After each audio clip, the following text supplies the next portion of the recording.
Welcome to GotTech Digital Escape the Room Professional Development video series. This is video 4A, lock form formatting using Google Forms.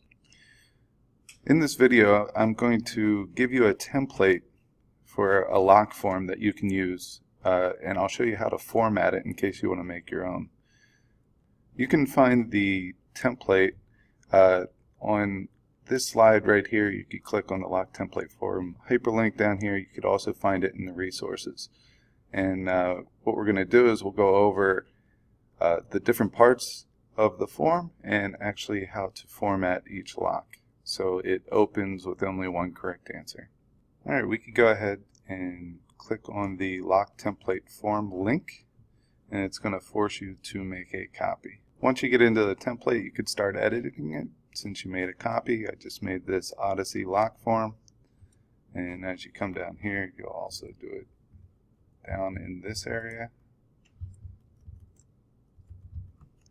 And then from there, I have certain parts of the form that I always have. I always want them to include the members of the group, because we're going to get statistics on this. You'll be able, as long as you start everyone at the same time, you'll be able to get a timestamp of when they got done, so you'll be able to tell who finished first and all that. I always put this in here. I understand that I should open the Google form in a new window using the icon in the upper right corner of this form. So on the site, there's going to be a little icon in the top right that says open this in a new window.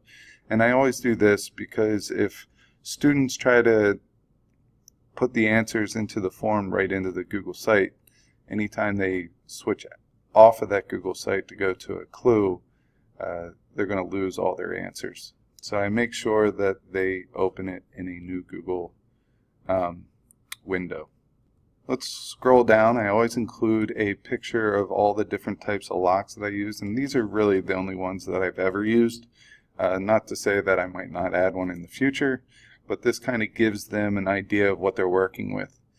And when I go over the directions to the digital escape the room, I always point out both to open the form in a new window, and then I have it backed up on this form, and I also show them the lock types and how each one of the locks work, because that will help them out when trying to solve some of the codes. Now, other parts of this form are just the locks themselves. And I'm going to give them a little bit of hints along the way, and I'll walk you through each type of lock. Alright, let's take a look at the first lock type, and this is the color directional lock. Here's a directional lock. This is just north, south, east, and west. This is the color lock, and this is the one that I just basically took this lock and I did some text boxes in a Google drawing, and then I snipped it to fit into this image. So the color lock, we're looking for green, blue, purple, and yellow.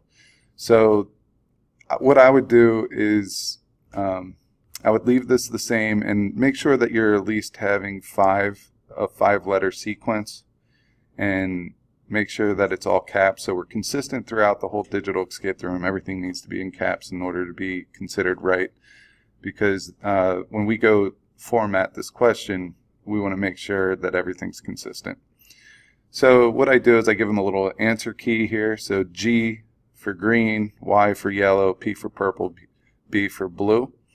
And then what we're going to do is we're going to switch this down here, which is the formatting. If you go down to the three little dots here, this is where you would add the description for green, yellow, purple, and blue. And then we're going to also check response validation, which will bring this up. And we're going to have the text contains and then we're going to put our answer here. So I'm just, for the sake of this, I'm going to go G, Y, G, P, B. And that is our sequence. It's 5 letters. They're all capitalized. And then here we could put a custom error text. So if they don't get it right, you can put whatever you want. You could be clever and kind of say, nope, try again, or you could say incorrect, whatever you want. I'm going to just put incorrect here. That way when they type in the wrong answer, it's going to show up with the message incorrect.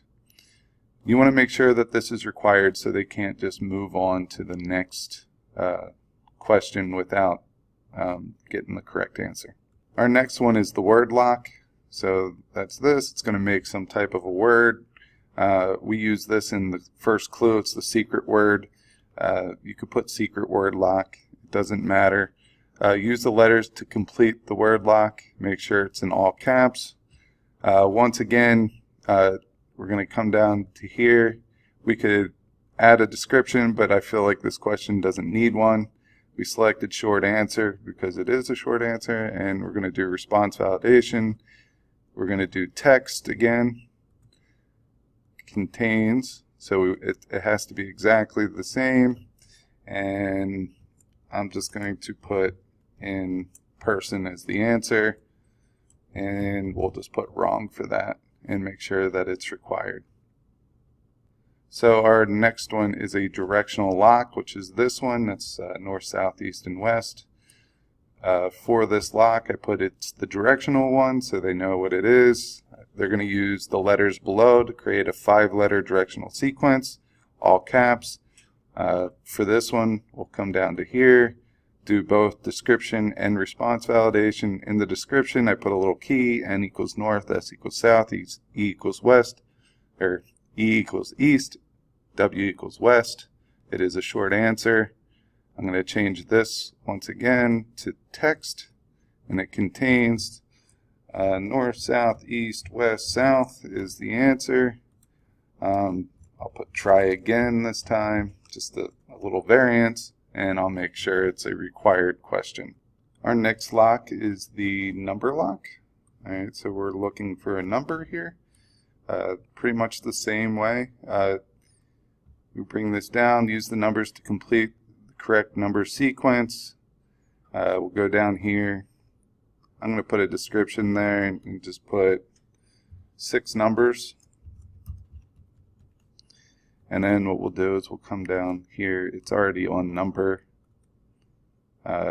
Is equal to is what we'll change it to because it has to be exact.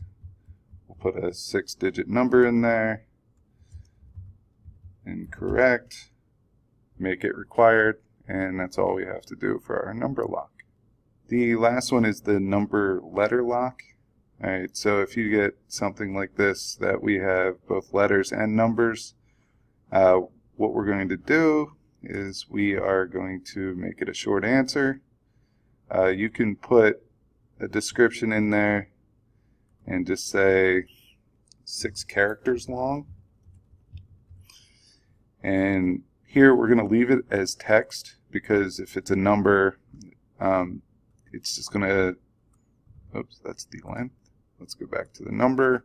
It's going to ask you greater than, equal to, or whatever. And since we have some letter characters in there, let's just leave it as text. It contains, and then we'll do 1A, 2B, 3C is the answer. Not correct. Just to change it up again, and that will be our number letter lock. Once we have that complete, our form is ready to go. If you want to change the way it looks or preview it, you can come up here. There's the preview. Here's the customized theme, and you can go in there and change the way it looks if you want to do that and make it your own. So this is the end of the Google Form template video. We've created our Google Form template, or our answer key, the lock form. And now what we're going to do is we're going to go and we're going to hyperlink everything to our website, and then we'll get ready to publish.